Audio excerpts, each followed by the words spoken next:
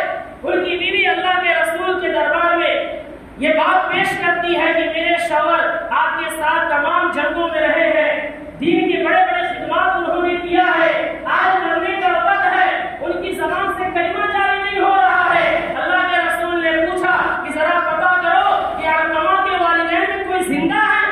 معلوم کیا گیا ان کی ماں زندہ تھی. حضور نے ان کی ماں کو بلایا اور کہا کہ علقمہ کی ماں تو اپنے بیٹے کو معاف کر دے. انہوں نے کہا کہ اللہ کے رسول میں اپنے بیٹے کو معاف نہیں کر سکتی. یقیناً میرا بیٹا تہجد گزار تھا, نمازی تھا, مجاہد تھا, دین کے تمام کام کرتا تھا, لیکن ایک کمی اس میں تھی کہ اپنی بیوی کے سامنے میری کوئی اہمیت نہیں دیتا تھا, جس سے میرے ممتا کو بڑا ٹھیس لگتا تھا, بڑی تکلیف پہنچتی تھی, بڑا غم لگتا تھا. اس لیے میں اپنے بیٹے کو معاف نہیں کر سکتی. اللہ کے رسول نے کہا کہ اگر تم معاف نہیں کرے گی تو تیرے سامنے تیرے بیٹے کو زندہ جلاؤں گا. ماں تھی, اس کے دل میں ممتا تھا, اس نے 9 مہینہ اپنے کوکھ میں رکھا تھا, 2.5 سال دودھ نے خون پلا کے پروان چڑھایا تھا. اس کی ماں کے ممتا کو جوش آتا ہے اور وہ بولتی ہے کہ رسول اللہ کیا میرے سامنے میرے رخت جگر کو جلا دیا جائے گا؟ اللہ کے رسول کہتے ہیں اگر تم معاف نہیں کرے گی تو میں اسے جلا دوں گا تاکہ آخرت کا عذاب نہ پائے. ماں کہتی ہے اللہ کے رسول آپ گواہ رہے, صحابہ گواہ رہے, اور میں اپنے بیٹے کو معاف کرتی ہوں. ادھر معاف کرنا تھا کہ علقمہ کی زبان پہ کلمہ جاری ہوتا ہے اور پھر کلمے کے ساتھ موت ہوتی ہے. میرے معزز بزرگوں, میرے خصوص نوجوان بھائیوں, ایک صحابی جس ادنا درجے کا صحابی جو اللہ کے رسول کے ساتھ جنگ میں گیا اور اس کے گھوڑوں کی ٹاپ سے جو غبار اڑا, اس کے برابر بھی اس وقت کا بڑا ولی نہیں پہنچ سکتا ہے. لیکن جب ایک صحابی نبی کی صحابی اپنی والدہ کا ہلکی نافرمانی کرتا ہے, اللہ دنیا میں کس کا معاملہ کرتے ہیں, تو پھر ہمارا اور آپ کا کیا حال ہوگا. اس لیے اگر میرے ماں باپ زندہ ہے تو ان کی قدر کرے, ان کے قدموں میں جھک جائے. دوستوں سے 1000 معافیاں مانگتے ہیں لیکن کبھی اپنے ماں باپ سے نہیں مانگتے. دوستوں کے ساتھ 24 گھنٹہ گزار دیتے ہیں لیکن ماں باپ آنکھیں لیے بھرے ہیں کہ ہمارا بچہ 10 منٹ بیٹھ کر کے ہمارے دل کی بھی دکھ کو سن لیتا, لیکن ہمارے پاس فرصت نہیں ہے. ہم اپنے بچوں پہ ہزاروں روپیہ خرچ کرتے ہیں لیکن کبھی ماں باپ سے نہیں پوچھتے کہ آپ کی بھی کوئی خواہش ہے, آپ کی بھی کوئی ضرورت ہے. اس لیے آج یہ عزم کرتے جائے کہ اگر ہم نے نافرمانیاں کی ہے تو توبہ کرتے ہیں اور ان کے قدموں میں جھک کے معافی مانگیں گے اور ان کی اتنی خدمت کریں گے کہ انشاءاللہ جنت کا اللہ فیصلہ ہمارے لیے کرے گا. اللہ ہمیں اور آپ کو کہنے سننے سے زیادہ عمل کی توفیق عطا فرمائے. وآخر دعوانا الحمدللہ رب العالمین.